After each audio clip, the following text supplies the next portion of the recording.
Good morning, everyone. Today's message, or my portion of today's message, is to talk about the pledge campaign this year. So I feel like today has been very inspirational because when I wrote my talk, it was before I knew about the theme of interconnectedness. And so it seems to fit quite well. So I think it's God's inspiration. So we are the heart, spirit, and hands of God's outreaching love. Love grows here through the joy of generation. And that is the theme of the 2014 Pledge Generosity campaign. It is through your love and generosity and the generosity of others who have graciously left us their legacies that we have our Berkeley Methodist United Church. It is the generosity of our forefathers and mothers that allowed us to support the family retreat that you'll be hearing in more details about later. It is their support and yours that will provide funding for a new family minister / youth minister. It is through your love and support that our choir ministry has grown. And as Lindsay said at the choir blast, the choir ministry has become the largest ministry at BMU. You will be receiving this brochure and pledge in the mail this week. I urge you to remember all that you love about BMU and then pray for how you can support our church financially as well as with your time. As one of my favorite hymns says, I am the church, you are the church, we are the church together. All who follow Jesus all around the world, yes, we're the church together. Amen.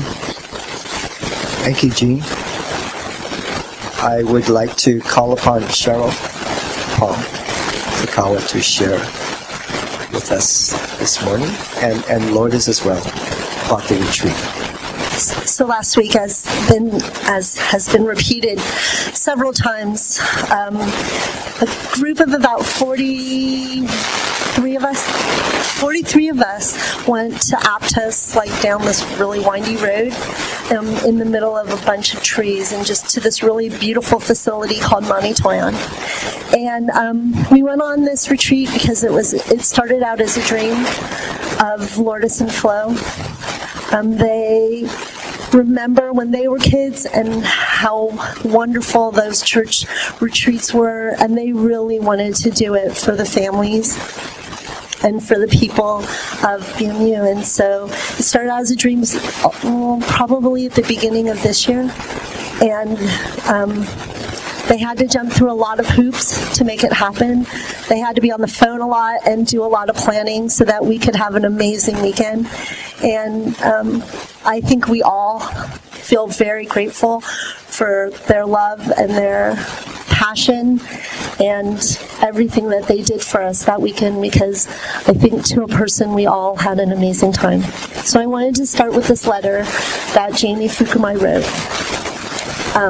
Because I think it encompasses, he's a good writer, and because I think it encompasses what we were feeling. Until this weekend, I thought that change at BMU, change of breathing life and fellowship inside these walls on Carlton Street, was something unattainable.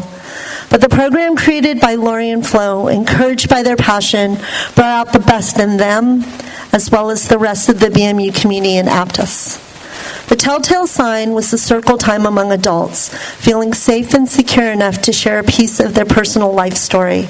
Self-disclosure, whether embarrassing moments or trials and tribulations, is not an easy thing to share in public. Yet that's what I witnessed. I learned so much more about the other attendees in about an hour. It was truly a connecting time. I also enjoyed the bingo question game, where the kids and adults participated. It's a game where they have different categories, and you have to find different people to fit into those categories. Although not nearly as deep, it was a lot of fun for all the participants learning new facts about their BMU friends.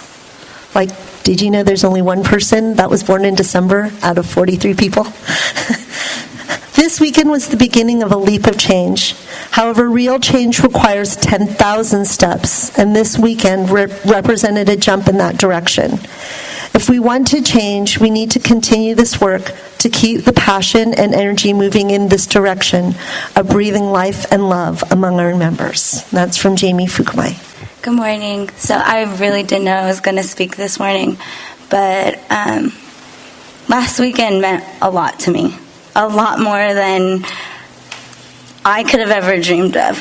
But it was a dream that we worked on for 9 months. And last weekend, I saw adults talking to each other, connecting to each other, sharing things with each other. The kids were having a great time. There just seemed to be not a care in the world except for us being together, learning about God, and it was amazing. I didn't know that planning it was going to be so hard. And I shared that so many times I really wanted to give up. Like, so many times it was so hard to actually see what it would look like in the end. And I just didn't want to do it anymore because it was too hard. And every time it got too hard, someone from our church would step in and say some kind words or help me out, and I knew that I could keep going. And so I'm really thankful for everyone here who, I grew up here, and I remember going as a kid. I don't remember what we did there. I just remember running around with my friends and just not having a care in the world. So I know that we needed a program, and in combination with going to junior high camp when I was younger, my sister and I just took the junior high camp kind of programming and did the best that we could and kind of did a mini junior high camp in the weekend. And it was so awesome. I mean, I don't really know how to explain it, but people shared things that I really didn't know we were ready to share, and we did things together that I didn't know we were ready to do. But given the opportunity, a lot of great things happened.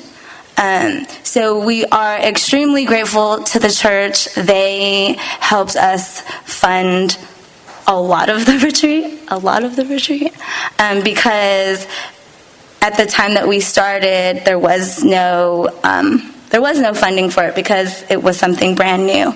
And so the church graciously stepped in and said that they would support us and that they would help us, do all the things that we needed to do. And so we are so happy that they believed in us. And one of my biggest fears for the whole thing was that I would fail, and that I was out here asking for help, and September would come and the program wouldn't happen. And it took a long time and a lot of people encouraging me to just try. And so I did, and I still didn't want to disappoint anyone who had helped raise me. And so it was just really hard when times were hard, because I thought, oh no, I'm going to fail and I can't do this. But again, as usual, God comes through, and I always try to remember that He only puts on your plate whatever you can handle. And so we did it, and it was amazing. So thank you to everyone who came out. This year, though, we're going to help the church also, and we're going to fundraise and find different ways to raise the money that we need to go to camp. So that's also something to think about, and we're opening it up. And it was mentioned that not just for us as youth, young adults, and young families, but we will definitely be opening it up to the entire church. We'll just have to talk about programming. But again, thank you to everyone for all of their support and all their hard work. Thank you to everyone who came out. I had a great time, and I hope you did too.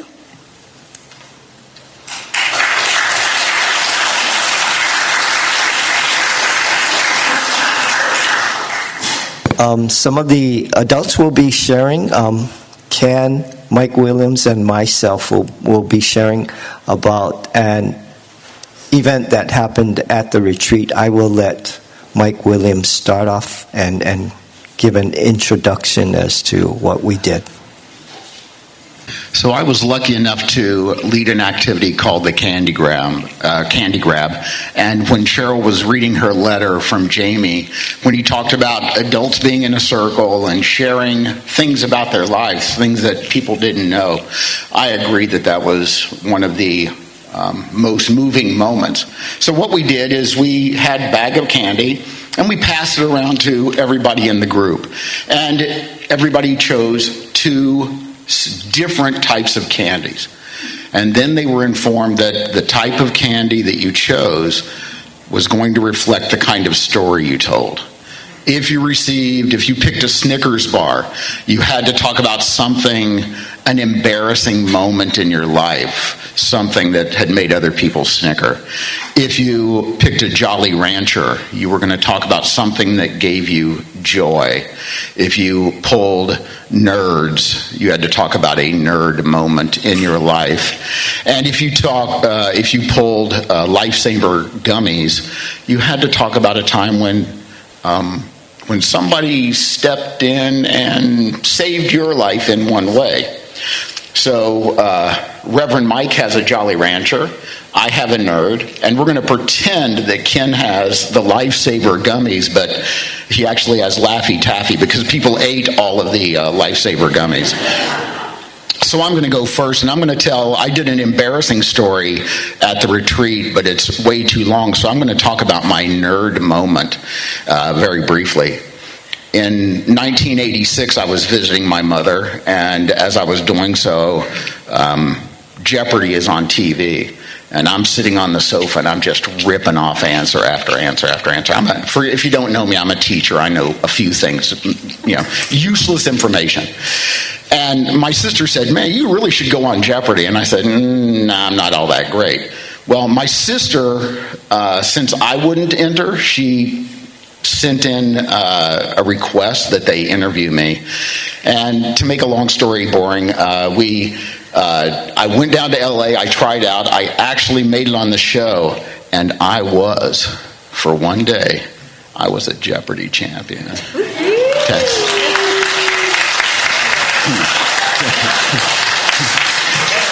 At the end of each school year, I always show that videotape to my classes, and they just look at me and they say, "We still don't think it's you." Because, big beard, my accent was much stronger then. I was somewhat slenderer at that point. So I'm not sure they believe me, but I was. I got destroyed the next day by a really obnoxious woman, but that was okay. For one day, I was Jeopardy champion. Thank you. All right, so I have a Lifesaver gummy. It looks a lot like Laffy Taffy.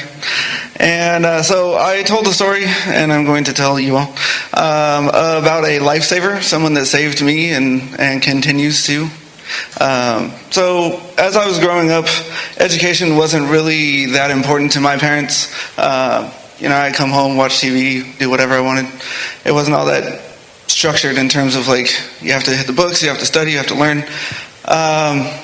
Through a series of events, I went to live with my best friend and his father.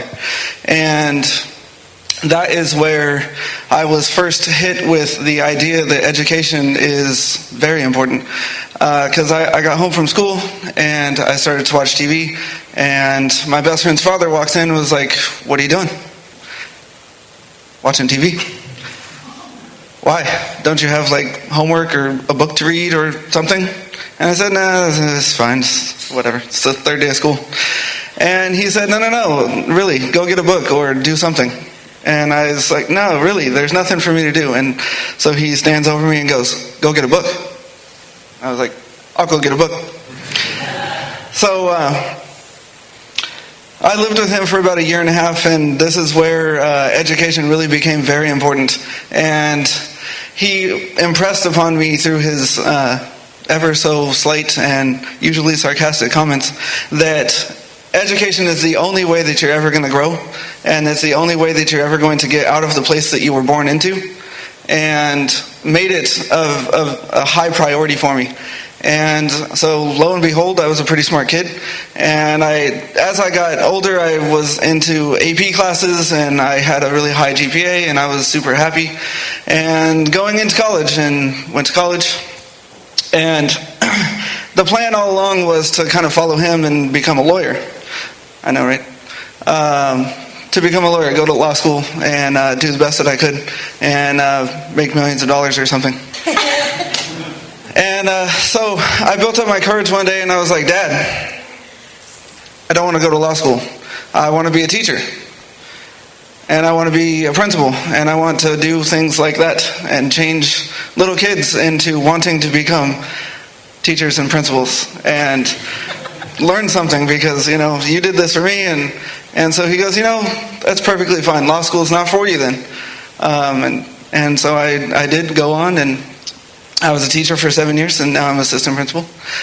So I'm moving in that direction. Principal soon, hopefully, maybe, I don't know.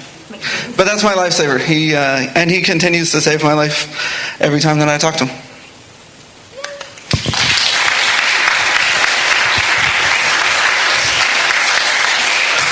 I do want to say that Ken let me down, because you know, he has had a week to prepare for this, and when he did it in circle, he had to stop a number of times because of the tears. And that was a really, I think, for the entire group, to see somebody in the moment really open up and express who they were and the impacts on their life was incredible. And there were a lot of tears shed at the retreat. But just finding out from different people about the funny, about the lifesaver lights, moments of life, about ridiculous things they've done, about being the nerd, that was really eye-opening. I just wish we had more time to do it and get more stories, because sharing those stories is what helps to build a community. So thank you very much. Just wanted to add, we each had two candies that we had picked. And the group took so long going around one time that was the reason why the kids were stacking cups for an hour. And we weren't done, you know. We didn't do our second candy. So, you know, maybe next year some of you will be joining us, and we'll repeat that event, because it was such a valuable and special time for us. Thank you.